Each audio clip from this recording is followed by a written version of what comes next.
All right, so let's talk about the second plus menu, the memory menu.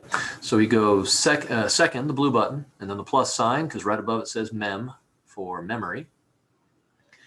And there's a few different things that you can do here, we're not going to go into even half of them at this point. But number two, that's where you can delete programs if you have any or if you care. Sometimes you're working with programs and then you need to delete them. I'm not going to get into that. When you number four can be used for clearing out the lists of data. We'll be learning more about that about the middle of the course.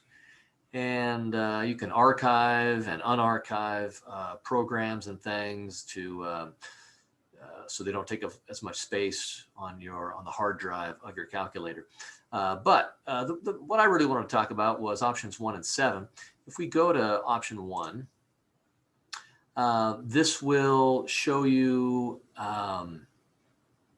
information about your calculator, gives you a website to go to, and gives you the ID number, et cetera, et cetera. Now, this is one of the color calculators. So this 5.4.0.0034, that's the operating system. That's fine. You don't need to worry about your operating system on the color calculator. However, on the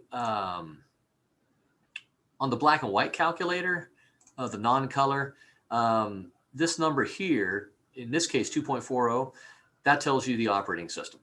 If yours is a smaller number than 2.55, then we need to get your operating system, your calculator, upgraded. And that's not a problem. You just bring it to me and I'll connect it to mine and I'll share my operating system with yours for my actual calculator. Now, this isn't my actual calculator and this number is lower than it is supposed to be. But yeah, you want it to be 2.55. If it's lower, let's get that upgraded so it has all the bells and whistles. Now, if you have a TI-84 calculator, you cannot upgrade the operating system. It's just not designed to do that. Okay. So what else? Well, back on second plus, option number 7 is reset. And this is something I do use occasionally. There are 2 ways to reset your calculator. And the main reason you might want to do that is your calculator is glitching out or something like that. And you say, oh boy, I've tried everything and nothing is, really working. So 2 things you can try. One is to go to defaults. Okay, if you go to defaults, it'll say, now, are you sure you want to do this? And you can say, yep, let's reset the calculator. Now, if you have any programs built into your calculator or added to your calculator, and we'll learn about that later on in the course, just a little bit. But if you have any programs, and I don't on this one, I just hit the PRGM button. Or if you have any data, and we're going to learn about this later in the lists. Whoops, wrong button. Keep hitting the wrong one.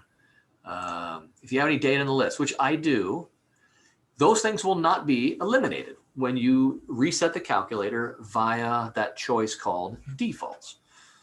Clearly, my data is still there, even though I did just set my calculator back to default. Okay. So default is a nice way to reset the calculator without getting rid of anything.